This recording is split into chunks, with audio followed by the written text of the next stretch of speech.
Spindrift. Spindrift, baby. All right. Guys, welcome back to a new episode of the Matty Chymbor podcast. Excited to be here. Thanks for clicking the link. If you're new, thanks for watching me. If you're returning, thank you for watching me again. This is going to be an exciting episode. Haven't done one in a while because I've been busy, and I'm going to catch you up on that. I got a lot to talk about because just things have been moving. A lot of moving parts, a lot of this, a lot of that. I mean, and I deserve to fill you in on my life. That's the point of this podcast. If it wasn't, I don't know why else you'd listen to it. Aside from me also being an entertaining, silly little man. Am I little? I'm 5'11 and 3/4. I've come to terms with that. I've decided to just say it. I'm not 6 foot. I'm 6 foot with shoes on. I wear shoes most of the day, so that's why I say I'm 6 feet. But if we were having a barefoot interaction, which sounds like a band in Hawaii, I would have to say that I'm 5'11 and 3/4, and it's a shot to the gut. As a man, you want to be in the sixes for height and length, and guess what? I am 5'3", 5'11 and 3/4, and 5'11 and 3. Okay, guys, that was a bad joke about my. That's what my penis sounds like when I'm running. Guys, what a night. What a day. I hope you're having a good week. Yeah, it's been crazy. I freaking just been all over the place. And the lesson of everything is to not fill your bucket with too much poop. I don't know what that means aside from just don't overload your plate is what I was trying to say. I did shows in Boston, Reno, Boston, Chicago in that order. So much fun. I love doing shows, more specifically the Boston and Chicago shows. Thank you if you came out. I mean, I said it if you came up to me after the show. It means so much.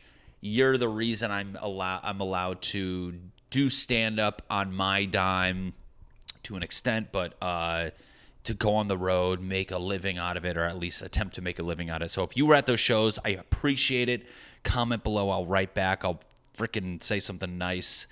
Again, unless assuming I didn't say it when we were there, but oh my God, it was so much fun. Just seeing familiar faces, being in a city I used to live in. I mean, going to Boston, Chicago, leaving LA, this just dumpster fire of a city. It felt so good. The East Coast is it's where my heart is. It's clean. It's a clean city. I don't know if you guys have coined those cities with that term before, but they're just so clean. There's not crap. There's not human feces on the sidewalk. And again, this isn't a bad thing about homeless people because I know it's a situation that's out of their control 99.9% of the time. But what I'm going to say is there's no homeless people, which is, the city's just got it together. And maybe they do, and maybe they took care of them and figured it out. But to leave this city, which is just a zombie water world, whatever you want to call it, LA's just like walking around backstage at a high school play. People are just like fantasizing and costume. I mean, it's too much. And after a while, you got to leave. So being in Boston in particular, because I went to school there, it was just great. You just hear the chowder kid. I got butter on my hand. I touched my nipples. Oh, buttery kid. Everybody talks like that. It's the most worst accent. I actually heard a fact that the Boston accent is the closest to what we used to sound like. I mean, half of us have grandparents from other countries, but I guess the closest to like with the colonials who came over, which is pretty crazy. I love statistics and facts like that. Thinking about back in the day, just what these psychopaths sounded like. You got to be crazy to go across the goddamn ocean. How much did they get lied to before they went to Plymouth Rock, where they're like, that place is sick, tons of chicks. This is what they were telling dudes at the bar, dude. So many chicks there. I mean, they're down, drinking. We're drinking. It's cheap. It's great. And then they get there and they can't grow food. That was a fact that I every now and then I watch YouTube documentaries And there was one I watched about the original settlers, I guess you want to call them. Settlers. We always assume they sound like this. I'm settling on Plymouth Rock. They're like, yo, I'm fucking going to Plymouth Rock, kid, trying to get my rocks off. You know what I'm saying? But anyways, they went there and they couldn't know how to grow food. So from that, and then there was another fact where it's like, I mean, you are just the original humans. Like, you're in a new area. They didn't know anything. And aside from getting shot in the neck with arrows from the woods, they didn't even know what the fuck was going on. They thought they're trying to explain Indians. Like, dude, these fucking dudes, they got fucking feathers coming out of their head. They're fucking, like, you're describing a bird? No, I'm not describing a fucking bird. They're getting all pissed off because no one's believing them. Just fall in a puddle. How come every time people get shot with an arrow, they fall in a puddle? You ever notice that in movies? Anyways, dude, people would, like, you know, this family would live in this village. This family would, not village, but like, this is one family's house. This is another. I'm just describing a neighborhood. But back in, like, you know, early settler days. And then, like, I saw, you know, this guy's wife died and her husband died. And then they're just like, well, I guess we're together now. It was that, like relationships were, wasn't just, you know, loved. It was like, dude, we need each other, because otherwise I'm gonna get pillaged, you'll get pillaged. I'm not trying to get shot and fall in a puddle. I'm trying to make it in this cocksucking goddamn country, kid. They said that they're lying, ain't no goddamn chicks here. But anyways, Boston was great. I stayed with my buddy Mike Meduno. Thank you, Mike. Shouldn't have said his last name, but it's okay. I stayed with him. It was great to stay with a friend. And we drank every night. After the shows, we drank. It was great to see friends. So, again, if you guys came to those shows, that was amazing. I really appreciate it. Chicago. That was my first time in Chicago. I drove through Chicago. When I moved from Connecticut out to L.A., I drove through Chicago. And I was bummed I couldn't stay. I mean, I was on a schedule. I was not about to just stop and just drink. I'm like, dude, I want to get there. You know what I'm saying? I'm a person, if I'm here and I got to go there, I'm not trying to do this, like, pit stop shit. In hindsight, should I have? Maybe. I don't know. But guess what? For my first time being there, I was headlining a show. Me and Mandy went, who's my girlfriend. It was great. We got there Tuesday. No, we got there Monday. I'm sorry. It was Columbus Day. Speaking of settlers, oh my God, what are the odds? Indigenous people. We canceled Columbus. Hey, guess what, dude? You're canceled. He's like, what does that mean? It means you can't what? I don't know yet. We're trying to iron out the details. You can't go on social media. He's like, I drive a wooden ship. And you're like, well, guess what? You stay on that fucking ship because you're canceled. And it was cool. At that point of the trip, I was over it. Dude, I was stressed out. Let me just give a theme of these shows. They were so much fun. I'm so happy I did them. I'm happy that I put myself and I challenged myself.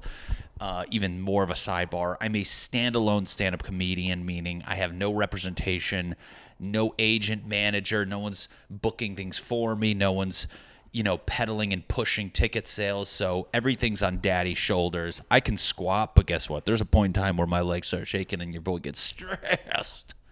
I get stressed out. And, yeah, so that whole trip, I mean, again, I talked about this in past podcasts where I want to just do good for you guys. I'm here. I'm your servant of humor. I want to do good. I want to get my yearly bonus. I want people to say that I'm funny. As selfish as this is and how much I act like I don't care and I do things for me, I do want to do good for you. So the stress of just going to these shows and killing it was riding on me. Then you got these clubs telling you how few or how many tickets you sold, and then this other club is bitch moaning and complaining because I want to have one of my friends open for me, and they're a month out telling me they can't. I mean, it's just like you got a lot of crap on you. And not to mention, I mean, in LA, I get booked here and there, but you do 10 minutes at one show, 12 at another. You don't get those long show reps, so you freaking, I'm like, I'm going to go to Boston and Chicago and just eat ass on stage, and people are going to be like, dude, you got to quit. I had those thoughts. I have OCD, whatever one where you take that worst case scenario and then you keep pushing it further and further to the point where I was like, I'm going to be on this is me at 3 a.m. I'm going to be on stage in Boston and Chicago. I'm going to do 20 minutes of material, and I'm going to have to get off stage, and then I'm going to hide and quit comedy. I mean, I was literally at that. I mean, it sounds so irrational. It is, but guess what? There's times where my brain gets in the driver's seat and is like, buckle up, motherfucker, and just fucking guns it down scary lane. And I just look out the window and see the images that are becoming. And so anyways, by Chicago, I was just ready to be home. I mean, I was stressed out getting there. So happy it was over. And on top of that, I had a little issue going on with my eye. Dude, my fucking eyes. I feel like the past podcasts, I've been telling you guys how my eyes are. One of my eyes, it's because you were dehydrated. My optometrist, I sound very wealthy. My optometrist, I'm going to say an optometrist, not my. That means I hire a team of doctors to I just stand on this spinning fucking lazy Susan and they just take notes on me. An optometrist told me that when you get dehydrated, the liquid in your eye goes away, so your vision can get a little wonky. I've noticed that after I take my asinine amounts of caffeine in my pre-workout because I have to do that to get big. So on top of that, my eye was being all weird. I'm going to talk about it. It was stress related, but and in hindsight, it makes sense considering what I was leading up to going to Boston, Chicago, wanting to do good for everybody and all this shit. So in Chicago, I was ready to go. Once that goddamn show was over, I was so excited. I mean, it was the best one. It was the one I calmed down the most. I kind of just was like, you know what? Fuck it. I'm just going to go up here and just have fun. I know what I'm doing now. And that was good. That's what I needed. That's why I push myself. You got to push yourself, people. You got to go and out of your comfort zone and just see what you're made of. I knew I could do it. I wrote a ton leading up to it. I got to keep up with that momentum because I do want to be a touring comedian at some point. So it's good that I got that shit out of the way. But what stemmed all this, and I think it was the buildup of Boston and Chicago. And then, like I said, I don't know if you guys saw me posting about it, I went to Reno 2 weeks. Was it 2 weeks ago? Yeah, roughly. Let's just say 2 weeks ago for the sake of this goddamn drawn-out story. I had to work. I was like, okay, I can go to Reno 2 weeks before my Boston and Chicago gig. I can work on stuff. I get to feature 6 shows. Feature is the guy that goes in the middle that does like 20 minutes roughly. I was like, oh, good, I can run my time. Not knowing the second I get... First off, my buddy Michael Lenoci, my ex-co-host of... we were doing Village Idiot podcast together. He was going to headline, and he's like, dude, come with me. You can meet the booker. It's going to be great. And unfortunately, unforeseen circumstances, Mike had to cancel. And I was like, all right, well, I'm still going to go, which is good. Because this Laugh Factory Reno is in a fucking casino, and every goddamn time I do these things, I leave and I'm like, fuck this shit. It was literally old. It was 70 to 75. There was a couple of young people. When I say young, I mean 40s, I think. I saw one kid who was 21 and he looked like a fucking baby. I mean, it was just old people. And the host was an old guy. The headliner was an old guy. I was alone. And when you travel alone, people... That's the least glamorous side of entertainment you can ever be a part of. I was literally just in a hotel room. I called my girlfriend 400 times a day. I had nothing. I mean, and again, people are like, where did you go work out? Why don't you go do that? You go write. I'm like, yeah, dude, when you're just by yourself, I mean, I did, but there's only so much you can do. And not to mention you're in a casino. You're waking up fucking late. Not that I did nothing. I mean, so that was like, oh, God, what the fuck? This is boring. I wish my friends were here. And then the first night there, the Thursday, we had a show. It was fun. The headliner was a cool guy. Put an asterisk in that because we're going to get back to that fucking topic. I went to the bathroom and I went to like take my contact out, and my contacts are like slip. I mean, if you have contacts, they're not always the easiest to get out, especially if you have the one-a-days. And I clawed at it, and then next thing you know, I get it out. And then I noticed what was on my phone in bed. I was like, what the fuck? my right eye looks like I looked at a light and then looked away, meaning like I saw like a circular shape. And I was like, okay, this seems odd. And I blinked a couple of times. I was like, maybe I just looked at the TV. Was there a shape on the TV? Am I watching Peppa Pig and they're doing a shapes tutorial? I don't know. And it freaked me out because it wasn't going away. So whatever. I barely slept that night because my anxiety is like, hey, we're checking in for the eye issue. And I'm like, thanks. You got a 2-week stay at the eye issue hotel. And I'm excited you're here. And I freaked out. So didn't know what that was. Tried Googling things, people. I mean, unless you have broken leg, sprained ankle, hair falling. I mean, you're going to get a multitude of Google answers that are, for lack of a better term, scary as fuck. And you're not going to like anything you hear because I don't know what I'm Googling. I literally was like, oh, cool, I have eye cancer. Gonna fall out. I'm done. I mean, and again, if I don't want to seem insensitive to the eye cancer community, but I mean, I didn't know what I was doing. I'm in a hotel room by myself. I'm bored as shit.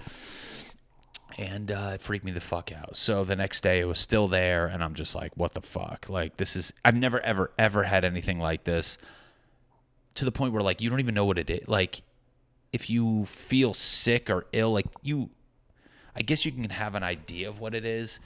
So, cut to, I literally have, I did one show. I had 5 shows left. And I was just like, and I'm alone with my thoughts all day. Dude, literally just like, imagine me walking around and my anxiety is just following me, being like, hey, how's the eye doing? And you're like, why don't you shut the fuck up? Because I don't know. And I dealt with it. And, the shows were good. I was actually happy. I was, working on stuff. I was a little stressed out because I wasn't expecting to do as much material in that 20-minute window as I thought, because the crowd, I mean, they're old, they're fucking old. There was canes and oxygen tanks.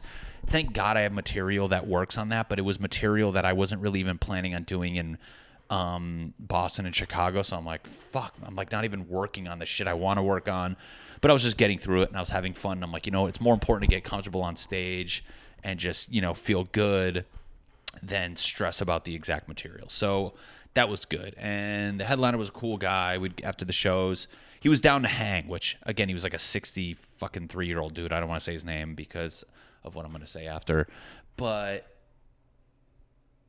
it was good that he was like, hey, after the show, you want to get a beer? You want to go chill? It was like, and there was like a cool brewery in the casino that we just go sit there and fucking watch sports and just shoot the shit. And it was good. He was like back in the day, he was very successful, had a sitcom and shit. It was like, to hear the stories, it's nuts. And, but I remember he threw after the first night, he goes, oh, you do a lot of sexual stuff. And in my head, I'm like, I didn't even do a lot. I was like, I have jokes where I say dick I'm not like, if you guys come and see me, first off, it's not like my videos. I mean, it's funny.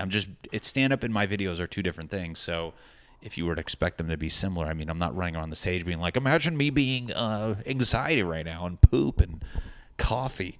But he threw that offhanded thing and I kind of got in my head about it. And not to mention, I was like, dude, I'm not being weird. I mean, I'm not doing sexual shit. I do a joke about role playing. I mean, I have some jokes. So, but for him to say you do a lot, I'm like, I don't know what you're used to. I mean, I know you're in your 60s and you did some popsicle stick humor, but not to mention he did a fucking joke where he was pretending to be his ex-wife sucking his dick while she's trying to talk. He was like, oh, and I'm like, okay, bro, that's fucking insanely graphic. But yeah, I guess I'm doing sexual stuff. So anyways, the next night, I even pulled back more. I'm like, all right, my eyes fucked up. Let me just be clean in my last hours on this earth because I thought I was dying. And what's it called? I even pulled back more. But in some moments, I fucking leaned into certain parts. If the crowd was liking this, that, and the other, I'm like, dude, I'm going to lean into it. That's what a comedian does. At the end of the day, my job is to make these people laugh. And they were fucking liking it. So I was like, okay, well, this is going well. And sometimes with headliners, and I don't like to assume, but like, dude, this guy is in his 60s. He's talking about how he retired. He moved to Vegas. He used to live in LA, but he retired. He does like these offhand gigs when he needs to fill in. he didn't really want to work, I guess. And I'm not a guy where I'm like, oh, I'm hoping the headliner had a hard time, because I didn't think he did. I was watching him. I'm like, they fucking love this guy. I mean, the old people, he was right up their goddamn alley. I wasn't like murdering to the point where I'm like, he's like, it's crickets up there. So, but then again, you never know what's going on in a comic's brain and this, that, and the other. So, what the fuck was I saying? Yeah, I pulled back the second night even more so, would do this, that, and the other. And then again, we hung out, and that next night after we hung out, I go, yeah, I'm trying to clean up more. He's like, no, I didn't mean it like that. Like, I even mentioned, like, I'm trying to do less this, I don't want to piss people off, and it's a good, good thing to work on. Anyways, okay, so we did that shit all weekend. I'm drinking, my eyes fucked up. I'm just drinking to goddamn not even think about it and not stress out. But all in all, I was happy with how Reno went for that type of crowd, and me being way younger than them. I was like, I think I broke through pretty well. I was happy with it. There was super funny parts. The host was super nice, who's also the manager of that club. He's like, dude, I'll recommend you to this guy, the booker of the Vegas one, who books the Reno one. Because then I was like, nice, if I can get these like little feature things. As much as I want to be a headliner, it's good to feature as a new headliner, just so I can work on material and kind of get a lot of reps in. So I was happy with it. And even the same thing, the headliner's like, yeah, I'll recommend you and all this shit. And I'm like, cool.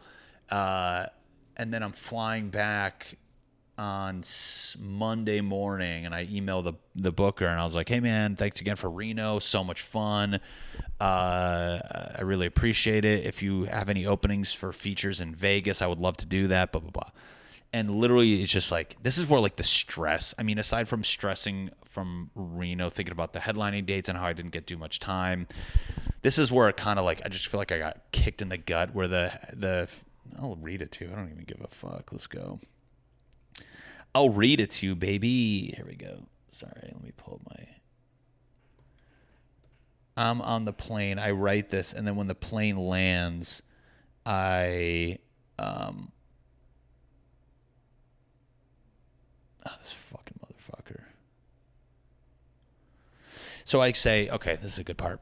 I say, blank, thank you again for Reno. It was a blast. The staff was awesome, as well as blank and blank. Really appreciate it. I want to see if you have any openings for a feature in Vegas. I would love to perform there. I think it'd be a great time. Thanks again. He goes, I'm not sure I can use you in Vegas. I would have to see you showcase for me first. I heard you're a little bit dirty for the room. I heard the crowd liked you a lot, but your ass is a little dirty.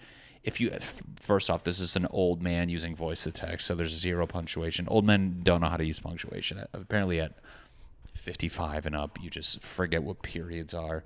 Let's go back to the creepy part. I heard the crowd liked you a lot, but your ass is a little dirty. If you're ever going to be in Vegas and you would like to do a guest that, reach out to me, but don't plan a trip to come here for the guest set.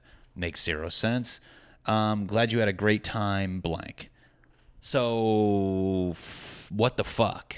I'm like, so first off, I'm a little bit dirty when your host does dick jokes for 15 minutes and then your headliner does mock blowjobs. I mean, I don't know what the fuck's going on. I'm like, what did I do? Thank God I filmed every single set. So I go, Harry, that's unfortunate and a surprise to hear. Hey, Matt, learn how to read. I wrote this, too, so I can't even read it. That's unfortunate and a surprise to hear, to be honest. I mean, I cussed here and there, but in relation to what your host and headliner did as far as, quote, dirty material, I was not out of line. Not to mention, my material did not break the rules. In the PDF, he sent a PDF kind of breaking out what to do, what to wear, all this bullshit. Break the rules in the PDF he sent a while back. If being clean was a requirement, I would have happily done so. I mean, I can to an extent, but I would have even more so, knowing this is going to affect future work, I wouldn't have fucking been like, yo, what up, old bitch? Suck my fucking dick. I never said that. I would have happily done so. With that, when my material isn't clean, I make it a point to write it in a clever way so it's just not deemed shock humor. Below is a link so here we go. Below is a link to one of my sets from this weekend. If this is considered too dirty, I'm not the only one guilty of this. I appreciate your feedback and wish the host, headliner, / whomever made the claims would have weighed me in, would have weighed in when I was doing said material so I could have revised my set list. So again, it's like, okay, first off, I mean, you never said be clean. We're in a fucking casino. your boys are being just as bad, and I'm fucking getting yelled at. And I'm glad that I filmed it, because I feel like back in the day, I don't think it was the host. I really don't. I think it was the fucking headliner, because he was being a little weird at times. Sometimes the conversations got strange, and for him to make that comment, I was like, okay, this motherfucker, like, that's strange. You're like, who gives a fuck what I do? Like, that's, I don't know. But then again, I'm like, but the host was the manager. Now it's this weird fucking thing. But I'm also like, dude, tell me. I think if it was the manager, he could have been like, hey, man, it's funny. I like it. Just pull back a little on this, that, and the other. I mean, blah, blah, blah. So what I think is the whole weekend went through. And then, like, guys like this, they're not used to people filming. So their fucking say goes. But thank God, I'm like, here's my set. Fucking watch it. You know what I'm saying? Like, but again, I'm not clean. I said fucking, the host had a cane. He's talking about dicks. I go get it for so-and-so. He needs a cane because his dick's so big. That's funny. I mean, it's like, yeah, I'm not fucking going to go to your church on Sunday and do a half hour after the priest spanks little boys. But it's like, give me a break. And then he writes back, hey, Matty, I think it was content. But that said, let me know when you may be in Vegas, and I'll see for myself. Have a great weekend. And this is where I could have let it go, but I'm also I was pissed off. I go, okay, I sent you the link of my features. This is where I was like, just watch it, bro. Tell me what, like, you think. I mean, I'm literally sending you evidence of what the fuck I did.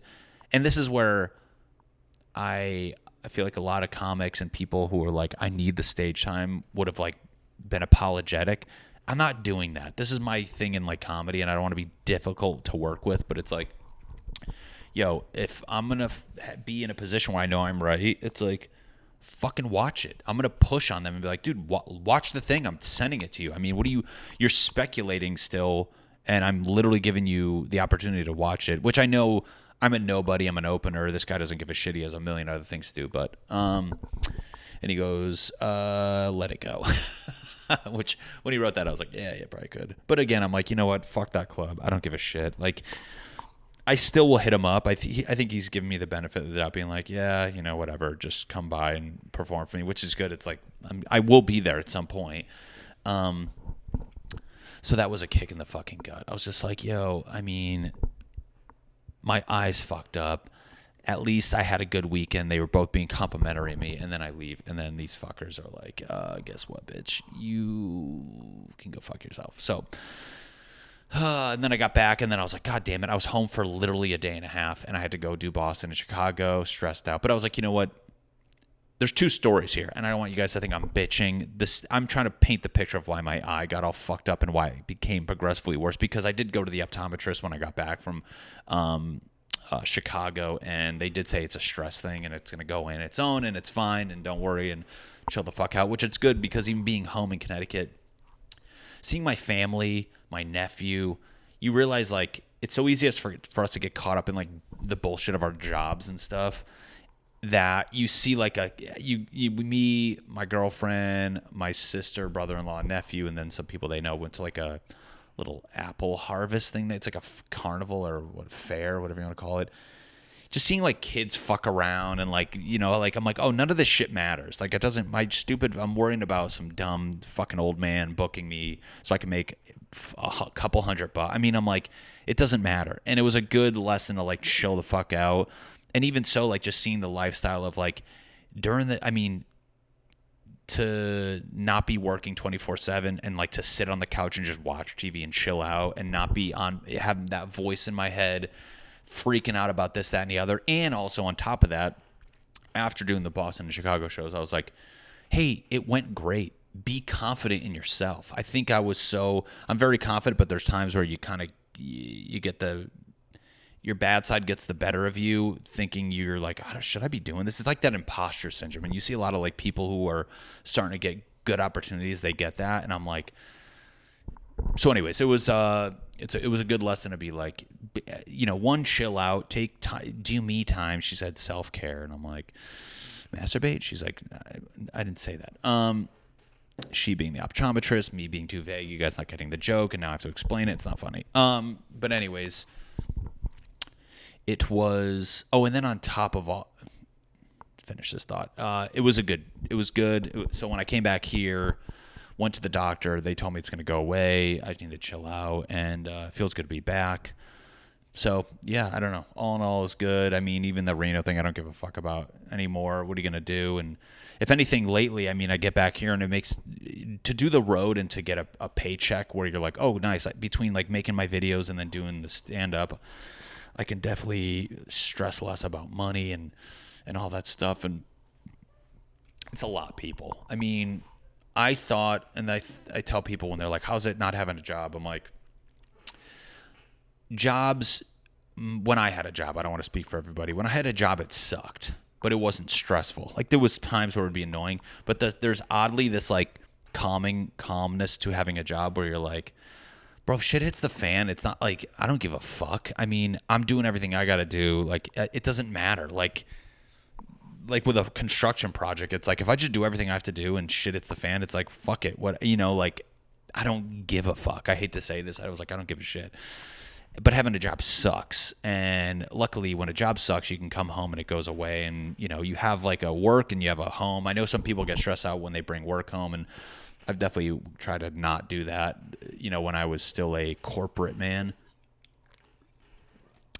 But I notice working for yourself as an entertainer, especially at a level you're generally trying to make an overhead. I mean, a lot of people don't think about making money in entertainment like when they're new, but like when you're actually in a position to like make money and stuff like that, it's stressful. You have fucking money to worry about. You have pushing your brand, getting followers and kind of that side of things, because at the end of the day, if that number goes up, it kind of makes everything else easier. You have the actual talent side of things freaking you out. So there's a lot of shit going on. So it's definitely, and not each one is like with the money thing. I saved up enough money before I quit my job where I'm like, okay, I can chill the fuck out. And that's one thing I told myself when I got back. I go, dude, you're done stressing money. Put an asterisk there because I have a story about that part. Don't let stupid shit bother you. Take note of it and track your money like a professional, which I do. But it's like, don't get to the point where it's like, being detrimental to like your eyeballs are popping out of your head.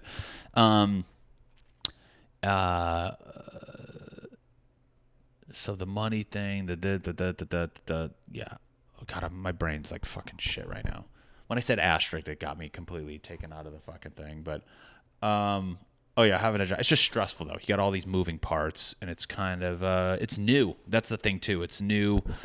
I'm starting to kind of understand and not really, let it all punch me in the face at once. But the money thing was frustrating. So I did a brand deal, and this is for anybody who's ever done a brand deal. If you have any interest in becoming a social media person at some point, I mean, for an entertainer, I think it's a great avenue for money if you have a fan base and companies willing to pay you to make shit for them. But with that being said, as a person doing them, as a creator, influencer, whatever you want to call yourself, protect your shit, meaning I'm going to give you 5 rules. 1, when you get it in writing, write a contract right away. I mean, it sounds dumb to say. I had some companies be super cool and be like, well, we do it, and then they pay me, and I'm like, well, and they're almost reinforcing your bad habits of not being more, having a paper trail. So one thing, get a contract right away. And then 2, when you nail down the amount of money, get a deposit. It seems douchey up front, but guess what? You're going to weed out fucking people, and you being burned for money, like immediately, considering if they're actually serious about this, you should be getting a deposit up front, because what I just went through, again, right before I left. So I had like 5 things happen before I left for the trip that were just like kind of pissing me off. And one was this fucking company. I did a video for them before. I don't want to say their name yet. But they contacted me. We did a video. They contacted me. We kind of came up with an amount. I remember, I showed them the video, it was all backwards. Like, I'm making a video and then showing them, like, is it good? It's like, that's the scary part, because it's like, I don't want to give these people wiggle room to like critique. So I gave them a proof of concept. I wrote out what it was going to be. They said, great. Filmed it. They wrote, great. And then the second I posted it, they kind of just went dark, and we were only DMing. So again, it's like, that's another thing too. Like, be like, who's a contact that I can get a hold of, like, easily? I'm not DMing people. I don't want to, I need to know. So they just disappeared for like a week. The girl I was talking to said, she's like, oh, I'm going out of town for a little bit. But it's like, in my defense, when I would write, like, after she quote unquote left, they followed up with this like message like, hey, the video's not getting as many views as we thought. What can you do to boost it? Can you want to do another video? I'm like, first off, it's been like literally a day, so calm down. 2, it's an ad, which never do well, so I don't know what you're basing your expectations on. And 3, in the world of brand deals, you don't fucking guarantee. I can't guarantee the algorithm's gonna like this video. I mean, if I could, I wouldn't need you, because I would be putting out fucking bangers on my own and not even worrying about dealing with cocksucker companies like you. So that's the other thing. And I said that verbatim. No, I didn't say that verbatim. But like, they're like, what am I going to tell you? I'm going to get 100,000 views? What the fuck are you talking about? I can't even do that from my own. So they wrote that. I wrote back exactly what I said. And I said, you know what? We can brainstorm ways to boost this. I've had companies take the video and sponsor it on their own for an additional 30 days, but I do ask for more money. I mean, I'm professional, and I've consulted with my friend Chrissy, who used to be my social media manager, and she still is awesome and gives me the best information. So what's it called? They wrote that. I wrote back my thing. And then I was like, fuck, they don't like the video. They're not going to pay me. And I was like, here's my invoice, hello. And I was getting seen. I was being left on red on DMs. And I was like, I'm going to fucking, dude, that will drive anybody crazy. That's like when you're in a relationship and they fucking ignore you and you're just like, I'm going insane. This is how I felt. So again, to go back to this girl being like, I'm going out of town for a few days. I'm like, first off, you left, and then somebody wrote back. And then 2, somebody's looking at it and I'm being just blatantly ignored. So finally, this fucking piece of shit gets back. I can say that considering what's going to happen later in the story. And they, oh, sorry. Yeah, send us an invoice. They paid me, this, and the other. So then I'm like, fuck them. I mean, they did get back. I mean, but how they handled kind of that, like, just ghosting me shit, that's like unsettling.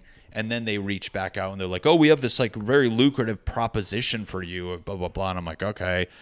To the point where we had a Zoom call with the owner of the company and this chick that I'm like dealing with. And they wanted me to take over their TikTok, do roughly 10 videos a month, small, easy videos per the Zoom call, like little quick, like filter videos and, me being silly with their product. And I said, I can't do 10 videos a month at the rate. They're going to pay me $5,000 a month for 3 months.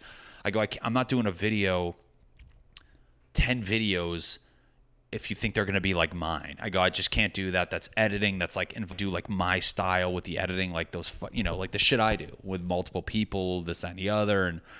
And they knew that. And they said, quick, easy videos, blah, blah, blah. And and guys, for the record, I was like, is the expectation I put these on my page? They go, no, not at all. If you want to, you can, but no, this is solely for our TikTok. You send them to us, blah, blah, blah. And I go, okay, cool. So right there, not going on my page, and it's quick, easy videos. Just literally in their proposal they sent. And then okay, cool. They sent me that was the verbal, and then they send me an email with the proposal. And in the exclusions, Matty does not have to post it on his own page unless he wants to, but it's not a requirement. And then in the requirement section, they slip in the best 2 TikToks will be posted on his personal page. Right there. Okay, what the fuck are you doing? I mean, we literally just spoke about that. I wrote back, this is all good. Strike out the me posting on my page, and we're good. Yeah, they wrote back, we're hoping, you can meet us halfway and maybe put 1 on your page. And I go, we never talked about that. And literally, I asked that question, and he said, no, don't worry about it. So I'm not doing that. That's literally, now you're trying to sneak in and like chop me. Like, you're not getting that. Go fuck yourself. I don't know if you guys are like, oh, that doesn't seem like a big deal. It is, because that's the bulk of why I can charge more, is because I have a bigger social media following. And finally they go, okay, that's fine. We understand, blah, blah, blah. How soon can you start? And I go, I mean, right away. And then I go, can you send a contract over? And they go, yeah, we're working on it. But we do want to start getting these videos out. And they express that in the Zoom call as well. But anyways, I'm like hammering, hey, where's the contract? Blah, blah, blah. And I'm like, okay, well, I'll get going. And luckily, and me and my girlfriend were talking about it. I'm not going to do 10 videos. I don't trust people as far as I can fucking throw them, especially these pieces of shit for how they acted before. And I was like, I don't want to go do 10 videos and hope they just pay me $5,000. I mean, that sounds all well and good, but it's like, I need checkpoints to cover my ass. And so I can feel like I have some sense of income, like regular income. I'm getting other stuff, but I was like, hey, how about we do bi-weekly? So I'm not just getting everything at once and it just helps me out. Yeah, that sounds great. We can definitely do that. So what that meant for me was like, okay, I can do, half the work. I do a couple 4 to 5 videos, send them over, and then I'm getting a paycheck. And I do the first 3 to 4 videos and I sent it over and I hear nothing. And I'm like, okay, hey, what's going on? Literally, I bug them for 2 weeks. I even do another video. So there's 4 total in the Google Drive thing. And again, one of the stipulations was like, we're going to have weekly calls to kind of collaborate, see what videos we like, which ones we don't like, to kind of basically hone how we're doing this, which I'm like, that's cool. I mean, I totally get it. And this is new to me. And I said I was up for a challenge. So whatever the fuck you guys want to do, I mean, I'm down. And I do like that because now it loops them in where I'm just running and they're like, I like this one, and fuck these. And you're like, well, we can't just do that because I'm still doing the work for you. So I do the 4 videos and then videos, why'd I say it like that? And nothing. I'm getting nothing. No replies. And then finally I'm like, dude, what is going on? I'm like, literally, I'm like, guys, I'm starting to think this isn't happening. I mean, it's all well and good. I wish you guys would have just kind of kept me in the loop, blah, blah, blah. I mean, I have so many emails, sorry. Yeah, there's just fucking liars. I can't find it right now. It's fine. So, of course, the response was, we feel a little let down that you aren't willing to work with us on putting on your page. I mean, and then not to mention we watch the videos and it really doesn't have the flair like your videos. I'm like, what are you fucking talking about? I wrote back this like insanely professional thing of like, I mean, I go, this is the originally about, wanted to reach out to see what's going on with this campaign. To be honest, having zero feedback thus far is making me question if it's still happening. And then this stupid fucking bitch, I'll say that. She goes, Matty, my apologies on our lack of communication over the past 2 weeks. We've reviewed the videos that you sent, and we don't think this is going to work. So it's like, you don't just hire people, and then they do the video, and now you're like, we don't want to do this project anymore. I'm like, first off, you can, but guess what? You need to fucking pay me for what you owe me. The first 2 videos with the filters don't showcase your personality at all, which I'm like, you said quick, dumb shit. Not to mention, okay, then now we know. This is what the point of me sending stuff over. We were hoping to have content that was like content on your own page. You're fucking lying. You literally tried looping me in to do videos like my page for a fucking fraction of the cost, and did so by lying up front, and then now wasting my time to do these videos just to pull out because I didn't do what you thought I was going to do, even though that's not what we discussed at all. So, anywho, I literally wrote back, I'm like, okay, so here in your proposal is why it's not going to be like mine. You said quick and easy, all this shit. I fucking wrote back. So now I'm dealing with these pieces of shit where it's like, okay, I'm very like, whatever. I don't want to like fret over things. And I'm like, guess what? We can, that's fine. Project's not going to happen. I get it. Things change, blah, blah, blah. To be honest, I mean, it would have been a challenge for me. It would have been financially good, but a challenge nonetheless to come up with all these dumb fucking videos for this garbage product. But I was like, that's fine, but pay me for the ones I did. If you knew this wasn't going to work or whatever, you wasted my time for 2 weeks. I created these videos. It's like, guess what? You're at fault. You gave me loose instructions. You fucking, was like, hey, just have fun with it, blah, blah, blah. Guess what? I did. You, unfortunately, for some reason, were under the impression that you shouldn't have been under the impression that it was going to look like the stuff I post, considering your fucking dumb piece of shit boss said the example of the bowling ball. I'm like, that's nothing like what I do. And you knew that in your proposal. It says quick, easy brand awareness videos, aka using your crap fucking product. So whatever, but pay me for that. And now I'm in a predicament with them where I send an invoice. I go, guess what? At the rate we decided on, each video is like $500. I did 4. How about this? Pay me $1,500 and we're done. I don't want to deal with you guys anymore. And now I'm at the point where they're ghosting me. So if these fucking people think I'm just going to forget about this, I mean, I have nothing going. I mean, I'm busy, but I will allot a half hour a day to bug them. And more so, I will 100% like send my invoice to collections. I mean, I told my girlfriend, I go, if sending it to like a collections agency meant that they took 99.9% of the overall amount and I got 1%, I wouldn't like that, knowing that these pieces of shit had to fucking pay me. This is the point of, and I guess this is the good lesson of like, never always ask for a deposit up front. I'm not doing shit anymore unless you pay me half the money, because if that was the case, then guess what? They would have been more involved and it would force them to not feel like this is like an audition to work with them. It's like, that's not how this fucking works. And 2, contract. I mean, when they were wishy-washy, I'm like, no, guys, I'm not doing anything without a contract, which would make the legality side of things easier on my end, especially considering they're trying to fuck me. Although I read emails can be legal documents, so I don't know. I'm not. So let's step back to my money stress topic. I've already populated my little income Excel thing without this stuff, so I'm not banking on it. I don't give a fuck. I don't need the money, to be perfectly honest. But, you know, it's not. I'm not stressing this like I was before I left, where it was like super enraging. And yeah, I don't know. I'm just like, fucking, when it rains, it pours. But then again, I'm like, is it my mindset? Like, should I just, I don't think it is. I need to just learn how to not give a fuck about things. When you digest shit, it's going to bug you. And then when you finally, like, wrap your head around it, that's the process. So I think I just happen to get pissed off quicker and longer than the average Joe. So people make you crazy. This is what I'm going to end on. So, like, that's how that, you see how that shit made me crazy? Literally, like, the person that lives below me is such a piece of shit. And when people do things the way that company did things, you react and you feel crazy by reacting, arguably in an appropriate way, appropriate being like, this is how I feel, blah, blah, blah. So the fucking homeboy below me, I mean, loud as shit always. And I'm like, whatever, I don't give a shit.